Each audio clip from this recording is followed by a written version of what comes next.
మొత్తానికి అదృష్టవంతున్నే నేను. ఎందుకంటే మహానుభావులు వాళ్ళ సన్నిధి చేరడం అనేది ఎండాకాలంలో ఎక్కడ చెట్టు ఉంటుందా, నడుస్తూ పోతుంటే ఎక్కడ చెట్టు ఉంటుందా, ఎక్కడ మంచినీళ్ళు దొరుకుతాయా అని మనం ప్రయత్నం చేస్తాం.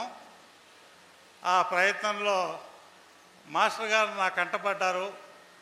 మరి ఆయన కంటలో నేను పడ్డాను, ఇద్దరిలో ఏమిటి అన్నది మీరు విన్న తర్వాత ఆ సమస్యకి పరిష్కారం మీరే తెలుసుకోండి. నా కంట మాస్టర్ గారు పడ్డారా, మాస్టర్ గారి కంట నేను పడ్డారా? ఇలాగా నాకు ఇచ్చినటువంటి ఈ అంశం సాధనా సోపానాలు అనేవి పూర్తిగా మాస్టర్ గారితో వ్యక్తిగతంగా నేను పొందినటువంటి అనుభూతులను మాత్రమే పంచుకోవడానికి ఇక్కడికి వచ్చాను. మాస్టర్ గారు మనిషి ఎట్లా ఉండాలి అన్నటువంటిది ఆయన ప్రవర్తన ద్వారా మేము దగ్గరుండి నేర్చుకునే అవకాశం కలగడం అది నిజంగా మా అదృష్టం. అయితే ఇప్పుడు లేరు కదా మాస్టర్ గారు సశరీరంగా అనే ప్రశ్న వస్తే ఆయన రచనలే మనకు ఆ వివరణ మనసు తెరిచి చూస్తే అర్థమవుతుంది. ఆ చదివే విధానం దగ్గర నుంచి ప్రతి విషయం కూడా ఆయన చిన్న బిడ్డకి ఎట్లయితే చెప్తారో అట్లా చిన్న బిడ్డలుగా మేము ఆయన దగ్గర పెరిగాం. అవి ఏమిటి అన్నటువంటిది ఒక్కొక్క అంశం మీ ముందుంచుతాను.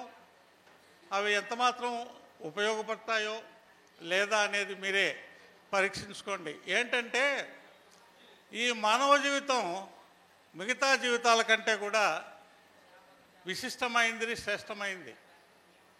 జంతువులకి, సాధారణ జంతువులకి ఈ అవకాశం లేదు. రాళ్ళకి బండలకి అసలే అవకాశం లేదు.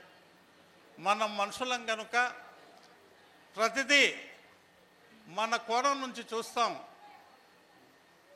ఆశపడతాం, అందుకోవాలనుకుంటాం, అందుకొని ఆనందించాలనుకుంటాం. ఆనందంలో కొన్ని పొరపాట్లు చేస్తాం, అత్యాశ పడతాం. అసలు నిజమైన జీవితం ఏది అన్నటువంటిది మాస్టర్ గారి దగ్గర, మాస్టర్ గారి రచనల్లో మనం వెతుక్కోవాలి. ఏదైనా బియ్యంలో రాళ్ళు ఏరుకొని బయట పారేస్తాం, అట్లా మనలో ఉండే చెడు గుణాలని బయట పారేసుకుంటే అసలైన బియ్యం, అసలైన గుణాలు మనకు నిలుస్తాయి. అది ఇంకొక ముఖ్య విషయం ఏమిటంటే ఎవరైనా ఏదైనా మాట్లాడేటప్పుడు, ముఖ్యంగా మాస్టర్ గారి గురించి ప్రత్యేకంగా నా విన్నపం ఏమిటంటే వాళ్ళు ఆయనతో అనుబంధం గురించి వాళ్ళు పొందిన అనుభూతి చక్కగా ప్రమాణాలతో చెప్తే బాగుంటుంది. లేదు ఫలానా పుస్తకంలో ఈ విషయం ఉంది అని ఊరికే జనరల్గా ఏదో మాట్లాడుతున్నాం, అవకాశం ఇచ్చారు మనకి అన్నటువంటి భావన కాకుండా నిజంగా మాస్టర్ గారితో లేదా బాబాతో లేదా భగవంతుడితో ఏదైనా సరే వాళ్ళ యొక్క అనుబంధం, ఆత్మీయత ఉన్నప్పుడే అనుబంధం కలుగుతుంది. ఆత్మీయత లేనప్పుడు అనుబంధం రాదు. కాబట్టి వాస్తవాలు ఏమిటో వాళ్ళ అనుభూతుల్ని పంచుకుంటే సరిపోతుంది. లేదా ఇతర విషయాలు ఏదైనా చెప్పేటప్పుడు ఫలానా పుస్తకంలో మాస్టర్ గారి గురించి ఇట్లా చెప్పారండి అని రెఫర్ చేసి చెప్పడం కూడా ధర్మం. ఎటు పడితే అట్లా మాట్లాడడం అనేది ఏమవుతుందంటే సమాజంలో యథార్థం నుంచి దూరంగా పోతున్నారు అనే మాట కూడా విమర్శనాత్మకంగా వస్తూ ఉన్నాయి. ఎందుకంటే మేము A to Z చూసామన్నీ. ఒకవైపు ప్రజలు, సమాజం, ఇంకోవైపు నాస్తికులు, ఆస్తికుల్లో రకరకాల ఆస్తికులు. భగవద్గీతలో ఏం చెప్పారో చెప్పబోయే ముందు రెఫర్ చేసి భగవద్గీత అని చెప్తున్నాను, అందులో ఏం చెప్పారు. ఇలాగా ఒక సిస్టమటైజ్డ్గా ఏ మాటకైనా ప్రాధాన్యత అనేది ఉంటే మాస్టర్ గారి భక్తులనండి, శిష్యులనండి, సహచరులనండి ఆయన కీర్తి ఆ పద్ధతిలో ఇనుమడిస్తుంది. కానీ మనం చెప్పిన మాటకి వ్యతికరణంగా, విరుద్ధంగా మీరు చెప్పింది కరెక్ట్ కాదండి అని ఎవరైనా ఒక మాట అనేటట్లు తెచ్చుకోకుండా మనం అందరం కూడా ఉన్న విషయాన్ని, యథార్థాన్ని చెప్పుకుందాం. కాబట్టి ఇప్పుడు మాస్టర్ ఏం చెప్పారండి అని అంటే, మాస్టర్ని చూడని వాళ్ళు సాయిలీలామృతము ఇట్లా పారాయణ చేసుకోమన్నారండి అని చెప్తారు. సాయిలీలామృతంలో ఏ పేజీలో చెప్పారండి, గురుచేతలో ఎక్కడ చెప్పారండి అని ఎవరికి వాళ్ళు పరిశోధన చేసుకుంటూ ఒక నిర్దిష్టమైనటువంటిది, ఏ పని చేసినా నిర్దిష్టము, నేను మాట్లాడిన మాట దాన్ని రెండో వాళ్ళు తప్పుపడడానికి లేదు అన్న అది ధర్మం. మనిషి జీవితం అంటే, మనిషిగా జీవించడం అంటే యథార్థాన్ని మాత్రమే మాట్లాడాలి, యథార్థాన్ని మాత్రమే చెప్పాలి. ఏదో 10 మంది ఇదిగో మాస్టర్ ఇంతటి వాడు అంతటి వాడు అని చెప్పని అవి ఇవి ఏవో మాట్లాడి పల్సన కాకుండా మాస్టర్ యొక్క స్థితి, నిజస్థితి ఏమిటి అన్నది మనకెవరికి తెలియదు. తెలుసా? ఎవరైనా అనుభూతి పొందిన వాళ్ళు ఉన్నారా? ఆయనకే తెలుసు, ఎవరి అనుభూతి వాళ్ళకు తెలుసు. ఒకడు కడుపు నిండా తిని బ్రేవుతాడు, బ్రేవం అంటాడు. ఇంకోటి 2 ముద్దలు తింటూనే అనారోగ్యం ఉన్నాడు, వాడు బ్రేవం అంటాడు. ఈ బ్రేవు ఆ బ్రేవు 2 ఒకటే అంటే ఒకటి కానే కాదు. నేను ఇలా చెప్తున్నానని మాత్రం మీరెవరూ వేరే విధంగా భావించకండి. మాస్టర్ని ఉన్నది ఉన్నట్లుగానే మనం చెప్పుకుందాం. హెచ్చులు వద్దు, తగ్గులు వద్దు. ఉన్నదాంతో మనం సంతృప్తి పడ్డాము. ఇంతమంది ఆయన కోసం మనం అంతా ఇక్కడికి వచ్చామంటే ఏదో విందామనో, తెలుసుకుందామనో, మన జీవితంలో ఉపయోగించుకుందామనో అనే భావంతోనే మనం అంతా ఇక్కడ చేరాం. కనుక సంవత్సరానికి ఒకసారి ఇట్లా కలుసుకోవడం అనేది ఒక ఆనవాయితీ పూర్ణచంద్రరావు గారు ఏర్పరిచారు. 1920లో మొట్టమొదటిసారి ఆ కార్యక్రమానికి నేను వెళ్ళాను. ఈ మధ్య 2-3 ఏళ్ల నుంచి బయటికి రావటం లేదు, కొంత అనారోగ్యత వ్యవహారం వల్ల. ఈరోజు ఎందుకో 25వ సంవత్సరం రజతోత్సవము, దీనికి ఎట్లాగైనా వెళ్తే బాగుంటుంది అని ముందు మాస్టర్ గారికి ఒక 2 నెలల ముందు నుంచి అప్లికేషన్లు పెట్టి ఇప్పటికి పంపించాడు.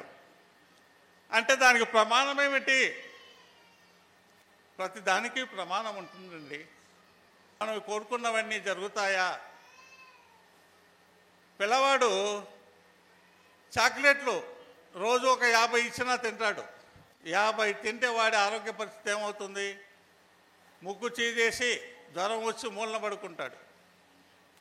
కాబట్టి కోరినవన్నీ ఇస్తాడని కాదు, ఏది ఆరోగ్యకరమో, ఏది మన మనస్సుకు మంచి చేస్తుందనో అవి ఆయన తప్పకుండా ఇస్తాడు. ఇవ్వకుండా పోయే ప్రశ్న లేదు. తండ్రి వంటివాడు. మా దృష్టిలో నాకుగా ఆయన సన్నిధి చేరడం అనేది నా జీవితం ట్రాన్స్ఫార్మేషన్. నేను ప్రాథమికంగా ఒక రౌడీ రాజ్యానికి చెందిన వాడిని. కడప జిల్లాలో పుట్టాను. అక్కడ జీవితాలు ఎలా ఉంటాయో, అయితే అందరూ పనికిమాలినోళ్ళు ఎలా అంటే కాదు, రౌద్ర గుణం ఎక్కువ ఉంటుంది. ఏదైనా ఒక మాట అంటే పడే పరిస్థితి ఉండదు. అది ఎక్కడి దాకా పోతుందంటే తలలు తెంపేదాకా పోతుంది. అంచేత అట్లాంటి మనస్తత్వాలు ఉన్నటువంటి ప్రదేశం నుంచి మాస్టర్ గారి చెంత చేరి అక్కడ కూడా ఒకానొక సమయంలో అవసరమైతే ఆయుధాన్ని పడతాను నేను, మీకు ఇబ్బంది కలుగుతుందంటే అనే మాట కూడా ఈ శరీరం నుంచి వచ్చింది అప్పట్లో. ఎందుకంటే ఆయన ఆత్మీయుడు, అభిమాని, ప్రేమపాత్రుడు, తల్లి తండ్రి కంటే ఎక్కువ, గురువు దైవం. ఏం చెప్పాలో నాకు తెలీదు ఆయన గురించి. అంతటి మహానుభావుడు పులినోటిక్కిన వేటలాగా మమ్మల్ని అందరినీ కూడా నమిలేశాడు ఆయన. మా సాధారణ జీవితాన్ని ఒక పవిత్రమైన దారి వైపు మళ్ళించాడు. నువ్వు ఏం కావాలి మాస్టర్ గారి కంటే ఏమని చెప్పుకుంటాను, శిష్యుణ్ణి మాత్రం కాదు, సహచరుణ్ణి, ఆయనతో కలిసి జీవించే ఈ జన్మలో కలిగిన ప్రయత్నం, అది భగవంతుడు ఇచ్చినటువంటి ప్రయత్నం అని మాత్రమే చెప్పగలను. నేను శిష్యుణ్ణి కాదు, ఆయనకు స్టూడెంట్ని. భగవంతుడి యొక్క కరుణో మాస్టర్ గారు కోరుకున్నారు నన్ను విద్యానగర్ తెచ్చుకోవాలని అన్నటువంటి ఆ విషయంలో ఆయన్ను చేరాను అన్నది కాలాంతరంలో అర్థమైంది నాకు. అలాగా మా జీవితాలు సాగాయి. ఒక రకంగా ధైర్యంగా, గుండె ధైర్యంగా చెప్పగలను, మానసికంగా చెప్పగలను. ఆయన వల్ల ఇప్పటికీ ఏ రూపంలోనూ లోపం లేనటువంటి జీవితాన్ని జీవించడానికి నాకు ఆయన అన్ని విధాల సహాయ సహకారాలు మాస్టర్ గారు ఇచ్చారు. ఇది అందరికీ ఇచ్చారు, ఆయన ప్రవృత్తే అది. ఆయన చెంతకు చేరిన ప్రతి జీవిని ఆదరించడము అనేది ఆ మహత్తు యొక్క గొప్పతనం. అది మాస్టారు గొప్పతనమా ఇది అంటే, మాస్టారు పుణికిపుచ్చుకున్నటువంటి ఆ స్థితిని పొందాడు ఆయన. ఆ అనుభూతి చెందిన రోజే ఈ రోజుగా మనం గుర్తించి ఈ కార్యక్రమం చేసుకుంటున్నాం. ఆయన పుస్తకాల్లో రాశాడు, ప్రత్యక్షంగా మాతో మాట్లాడి చెప్పాడు విషయాలన్నీ కూడాను.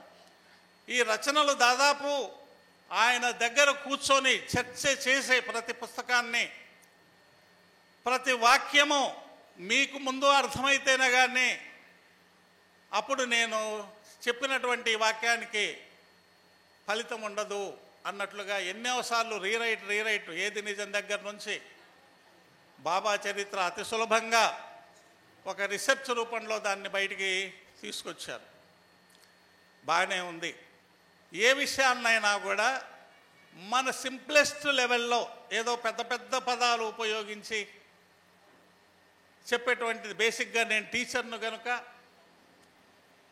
ఎలా దాన్ని స్టూడెంట్కి అందజేస్తే తను ఆ ఫలితాన్ని పొందుతాడు అన్నటువంటిది అనుభవజ్ఞుని కనుక సామాన్య భాషలో సామాన్య భావాలతో మీతో పంచుకుందాం అని అనుకుంటున్నాను.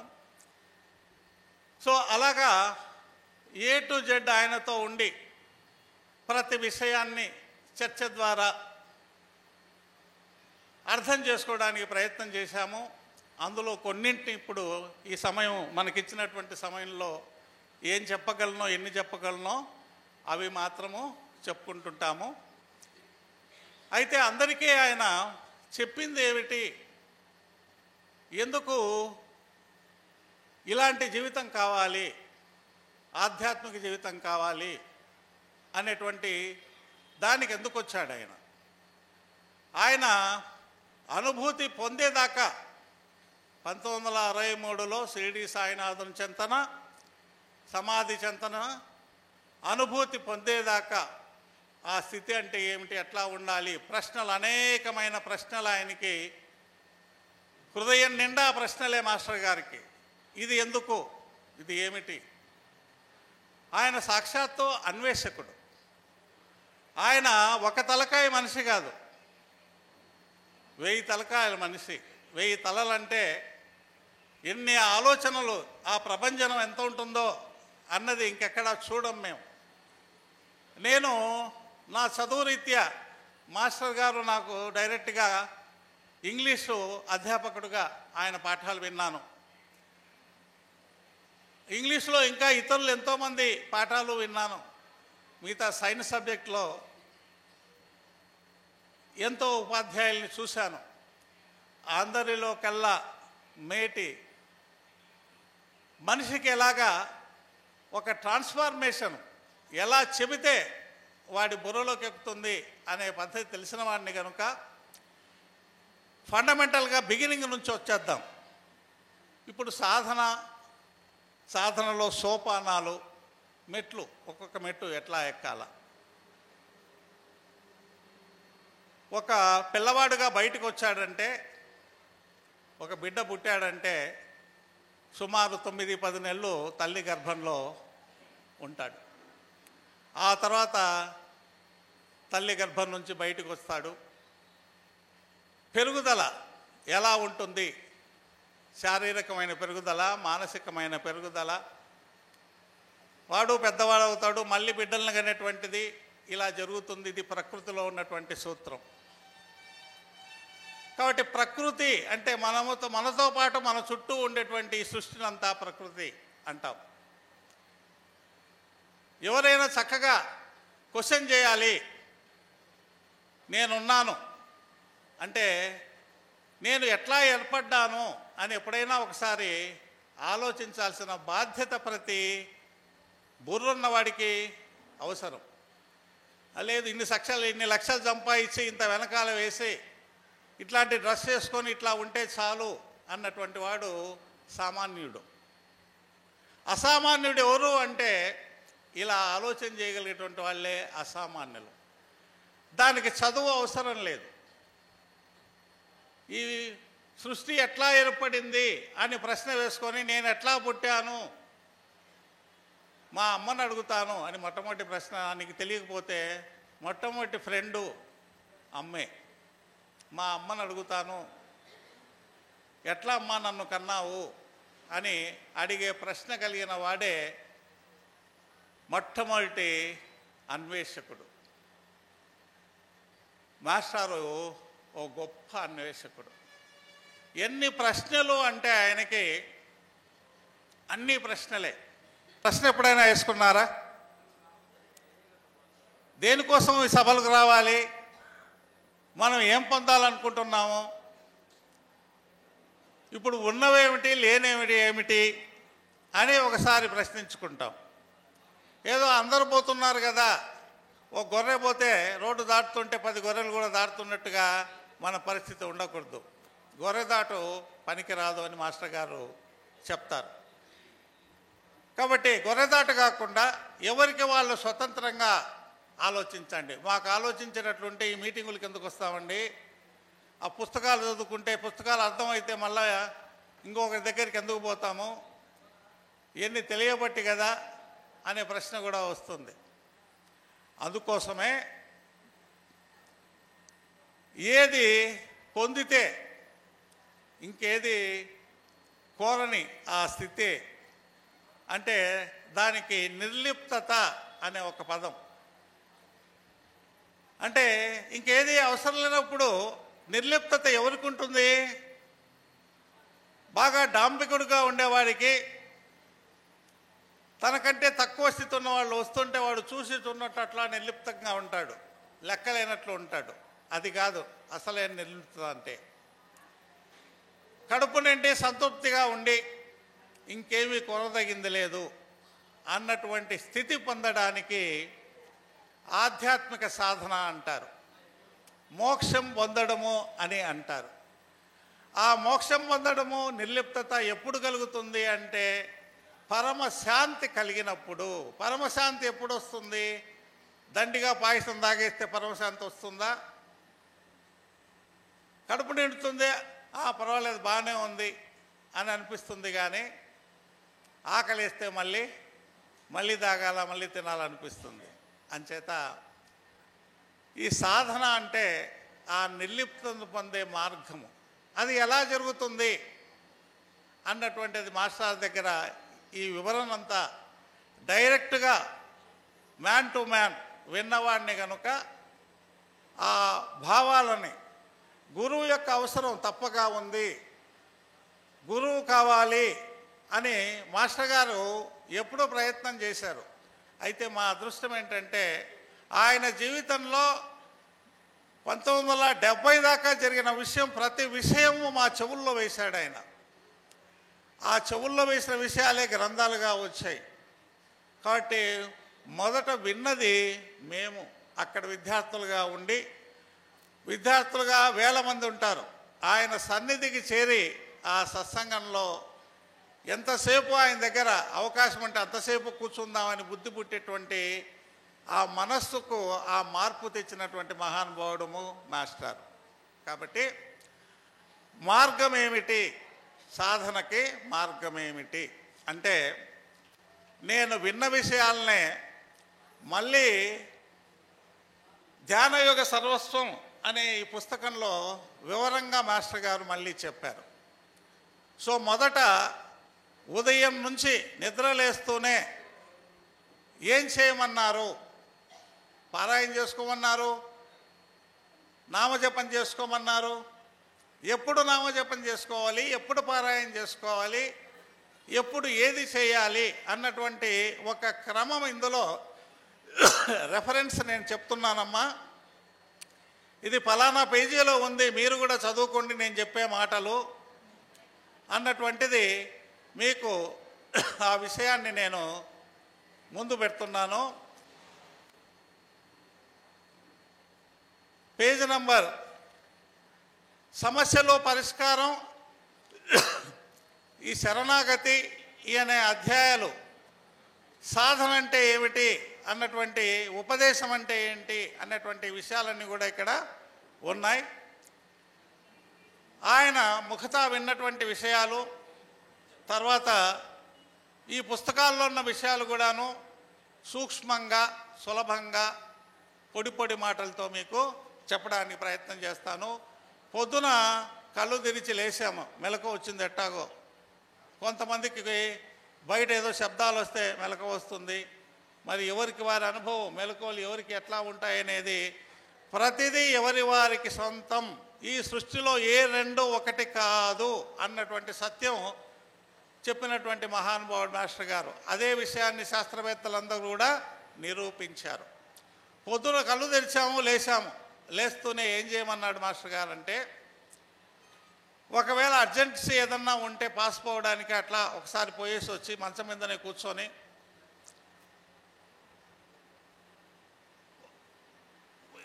బాబా భగవంతుడు అని నీకు ఏమర్థమైందో, ఒక్కొక్కరికో రకంగా అర్థమై ఉంటుంది. భగవంతుడు అంటే ఏమిటి, మాస్టర్ గారు ఏం చెప్పారు అంటే, ఈ సృష్టి మొత్తాన్ని ఎవరైతే జాగ్రత్తగా సృష్టించి చూసుకుంటున్నాడో, అన్నీ మేనేజ్ చేస్తున్నాడే ఆయనే భగవంతుడు. ఆయన ఎట్లా ఉన్నాడు, ఏ రూపంలో ఉన్నాడు? పనసపండులాగా ఉంటాడా? ఎట్లా ఉంటాడు ఆయన అంటే, వేదాలు మహాత్ములు చెప్పారు ఆయనకి ఏ రూపము ఉండదు, అంతటా వ్యాపించి ఉంటాడు.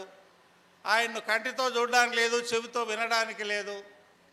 మరి ఎందుకయ్యా అట్లాంటి ఆయన గురించి మనం పోరాడాలా అని ప్రశ్న వేసుకుంటామా?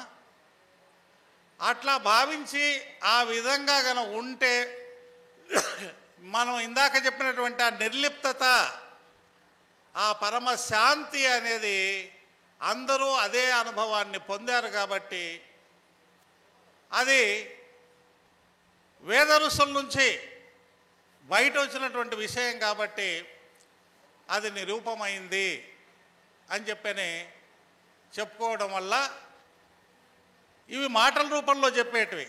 ఎవరికి వాళ్ళ అనుభవం పొందడం అంటే ఎట్లా ఉంటుంది అంటే, మాస్టర్ గారు ఒక రకంగా అనుభవం పొందారు, బాబా ఇంకో రకంగా అనుభవం పొందారు, ఇంకో రకంగా అనుభవం పొందారు. ఇట్లా రకరకాలు ఉంటాయి.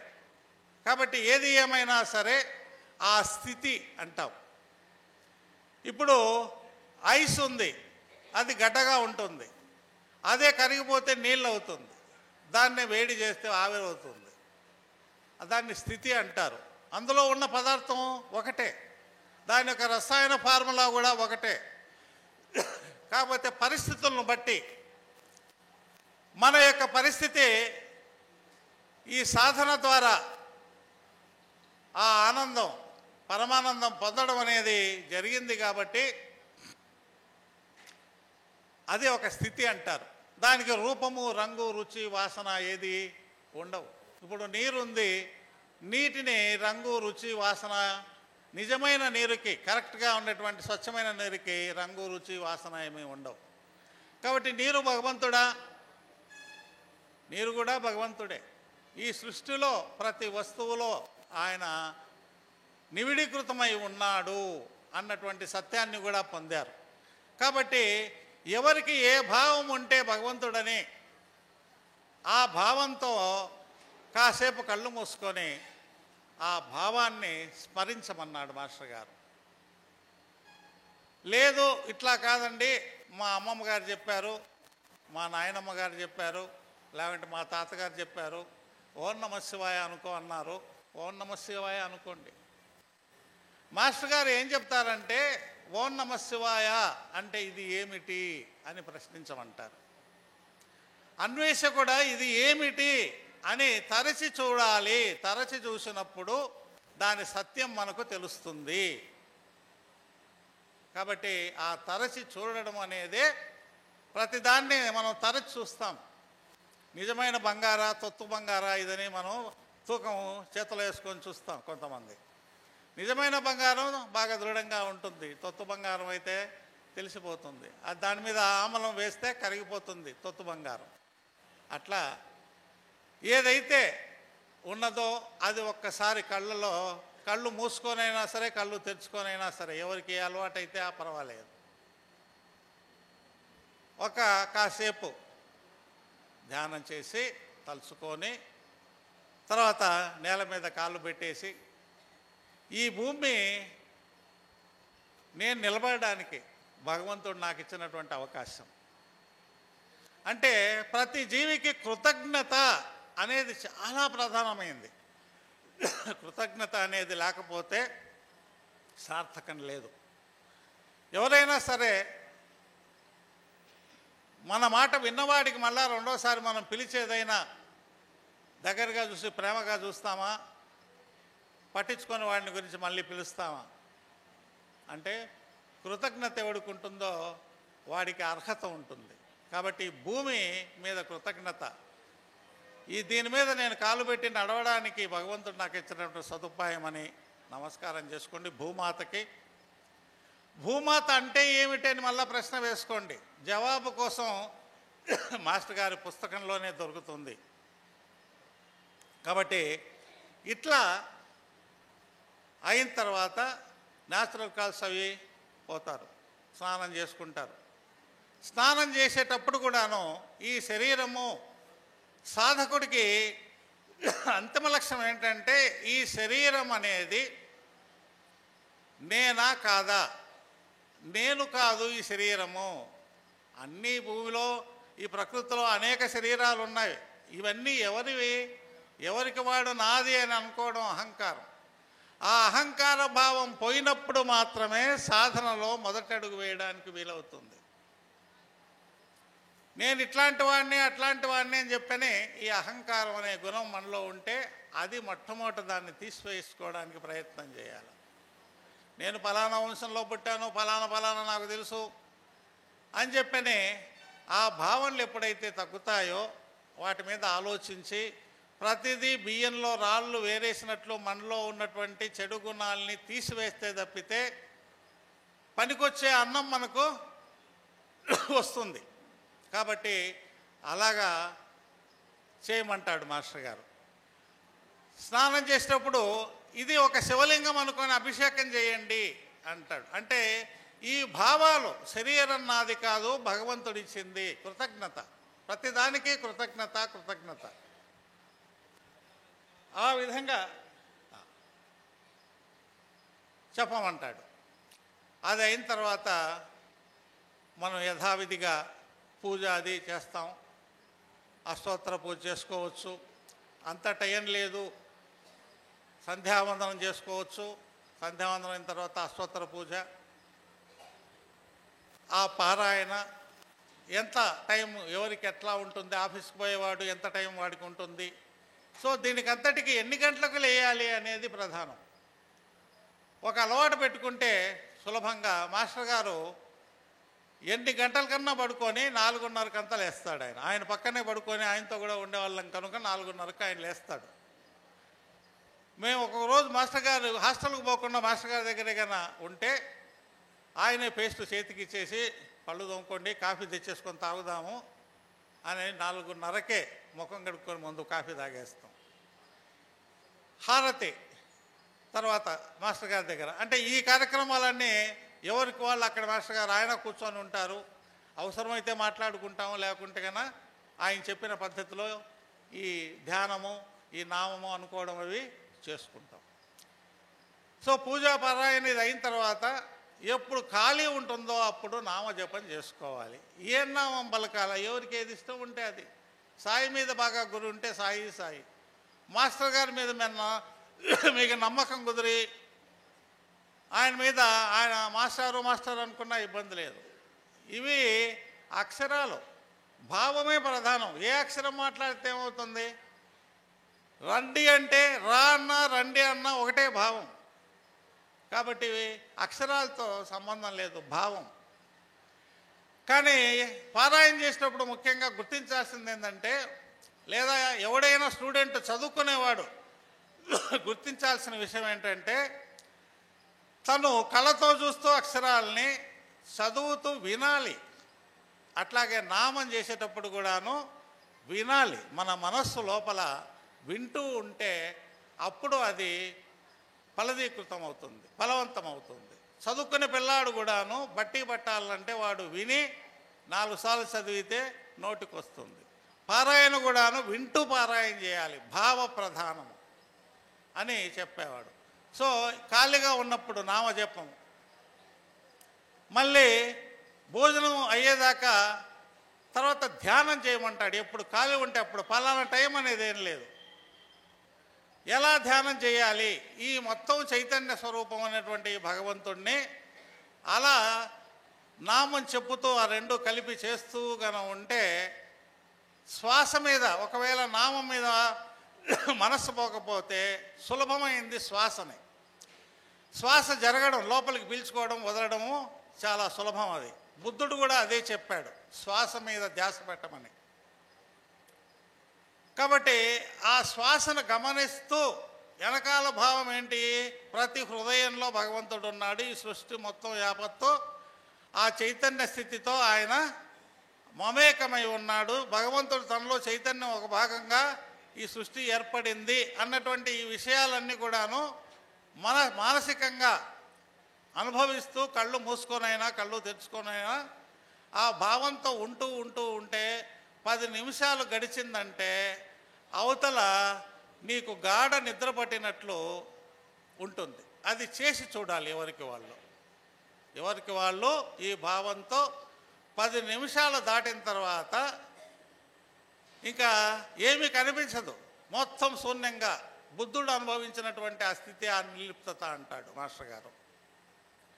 సాయినాథుడు అనుభవించింది వాళ్ళ గురువు దగ్గర అదే, నేను షిరిడీలో అనుభవించింది అదే.